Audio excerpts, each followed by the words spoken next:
산상수훈에서 발견되는 휴거와 대환란의 비밀. 산상수훈 마태복음 7장에서도 휴거와 대환란의 비밀을 찾아볼 수 있다. 예수님은 7장에서 상반된 말씀을 하셨다. 첫째 부류는 행함이 있고 권능을 행했지만 불법을 사용해서 천국에 들어가지 못했고, 둘째 부류는 말씀을 듣고 행함이 없어서 천국에 들어가지 못했다. 중요한 것은 이 말씀들이 휴거와 대환란과 연결되어 있다는 사실이다. 그러므로 누구든지 나의 이 말을 듣고 행하는 자는 그 집을 반석 위에 지은 지혜로운 사람 같으리니, 비가 내리고 창수가 나고 바람이 불어 그 집에 부딪히되 무너지지 아니하나니, 이는 주초를 반석 위에 놓은 까닭이요.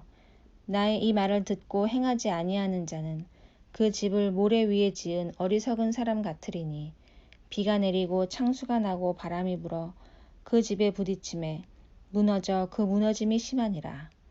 마태복음 7장 24절로 27절 말씀. 창수와 바람이 7년 환란을 의미하는 것이라면, 모래 위에 집을 지은 사람은 들림받지 못하고 환란에 들어간다. 창수는 노아 홍수를 상기시키는데, 이는 다가올 대환란이며 바람은 환란의 바람이다.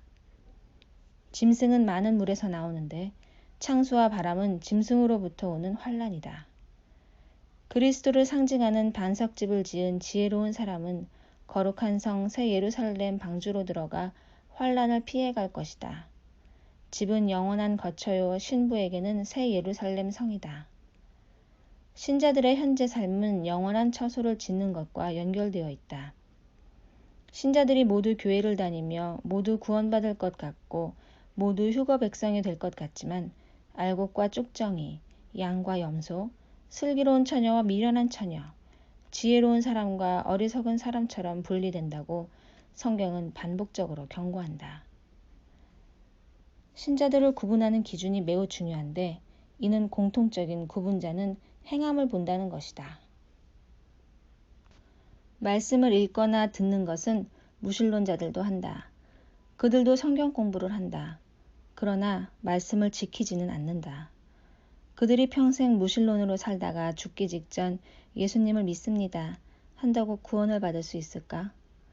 영원한 처소집을 건축할 때 다양한 건축 자재를 써서 집이 완성된다. 이 재료는 신자가 땅에서 사는 동안에 행한 선행과 구제와 행위를 통하여 준비된다. 노아는 방주를 120년간 만들어서 완성시켰다.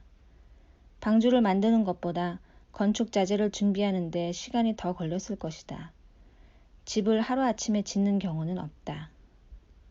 두 번째 방주, 즉 휴거 신부가 거주할 거룩한 성 새 예루살렘의 재료는 신자가 준비하지만 만드시는 것은 예수께서 하신다. 신자가 땅에서 행하는 모든 것들이 처소를 짓는 재료와 연결된다. 내가 사는 곳에 너희도 같이 살게 하겠다. 요한복음 14장 3절에서 예수께서 하신 말은 단지 말에 불과한 것이 아니다. 누구든지 나를 사랑하는 사람은 내가 한 말을 정성껏 지킬 것이며, 아버지와 내가 그에게 가서 거처를 함께 할 것이다. 요한복음 14장 23절 말씀. 말씀을 듣고 실천하느냐, 말씀만 듣고 실천하지 않느냐에 따라 휴거자가 될 것이냐, 대환란에 버려둠을 당할 것이냐로 분리된다. 그런데 예수님은 7장에서 행함신앙도 두 가지 유형으로 나누어 말씀하셨다. 행하는 방식에 따라 아름다운 열매를 맺기도 하고 나쁜 열매를 맺기도 하기 때문이다. 행하는 방식에는 세 가지 기준이 있다. 첫 번째, 하나님의 기준, 두 번째, 나의 기준, 세 번째, 세상의 기준이 있다. 육체를 위하여 심는 자는 육체로부터 썩어질 것을 거두고, 성령을 위해 심는 자는 성령으로부터 영생을 거둔다. 갈라디아서 6장 8절 말씀. 두 번째, 세 번째인 나의 기준과 세상의 기준은 육체를 위하여 심는 방식이고, 그 결과는 썩어질 것이다. 오직 첫 번째, 하나님의 기준만이 성령을 위해 심는 자이며 성령으로부터 영생을 거둔다. 성령이 기초한 옳은 행실로 만들어진 세마포는 거룩한 성 새 예루살렘에 들어가는 탑승권이다. 문제는 나의 기준과 세상의 기준으로 살면서 자신이 구원받을 것이라 오해하는 신자들이 많다는 사실이다. 이런 신자를 두고 성경은 어리석은 사람, 미련한 처녀라 일컬었다. 이들은 말씀을 듣고 이해하지만 실천하지 않는다. 회개 기도를 하고 눈물도 흘리지만 삶을 고치지는 않는다. 자신의 비전, 성공을 위해 살고는 하나님의 기준대로 살았다고 주장한다. 그런 사람들에게 예수님은 나는 너를 모른다고 하셨다. 하나님의 기준대로 행하지 않는 것을 불법이라 한다. 모래집을 짓는 현대교인들. 현대교인들은 각종 성범죄와 음란과 술 취함과 세속화와 미지근함과 나태함과 탐욕에 갇혀 살면서 모래집을 짓는다. 그들이 모래 위에 집을 짓는 삶을 중지하지 않는다면 환란에 남게 될 것이다. 회개는 과정이 아니라 삶을 변화시키는 것과 연결된다. 삶을 변화시키지 않는다면 세상과 동행하는 것이다. 현대 교인들과 목회자들은 삶의 기준에 세상의 누룩이라는 다양성을 허용함으로써 천국에서 벗어나기 시작했다. 포스트 모더니즘에 오염된 신자는 다양성을 존중하고 다양성을 포용한다. 하나님의 말씀은 다양성을 용납하지 않는다. 죄인을 포용하기는 하지만 죄를 포용하지 않는다. 천국은 범죄한 영혼이 들어가는 것이 아니라 의인이 들어간다. 신자가 죄와 결별하지 않는다면 천국은 그를 받아들일 수 없는 것이 하나님의 공이다. 그럼에도 불구하고 하나님의 은혜와 예수님의 공로는 구원을 가능케 하지 않을까요? 하나님의 은혜는 우리가 죄인이었을 때 범죄한 죄를 용서하셨다는 의미지 지속적으로 범죄한 영혼을 구원하신다는 의미가 아니다. 회개하라 천국이 가까웠느니라.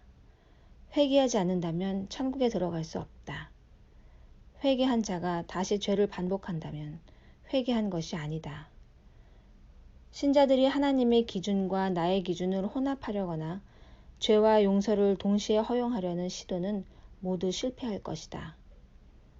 신부의 혼수품은 세마포 옷, 세마포 옷은 옳은 행실, 옳은 행실은 착한 행실, 착한 행실은 흰옷, 흰옷은 어린 양의 피에 씻어 깨끗하게 함. 이같이 너희 빛이 사람 앞에 비치게 하여 그들로 너희 착한 행실을 보고 하늘에 계신 너희 아버지께 영광을 돌리게 하라. 마태복음 5장 16절 말씀. 우리가 즐거워하고 크게 기뻐하며 그에게 영광을 돌리세. 어린 양의 혼인 기약이 이르렀고 그의 아내가 자신을 준비하였으므로 그에게 빛나고 깨끗한 세마포 옷을 입도록 허락하셨으니 이 세마포 옷은 성도들의 옳은 행실이로다 하더라. 요한계시록 19장 7절로 8절 말씀입니다.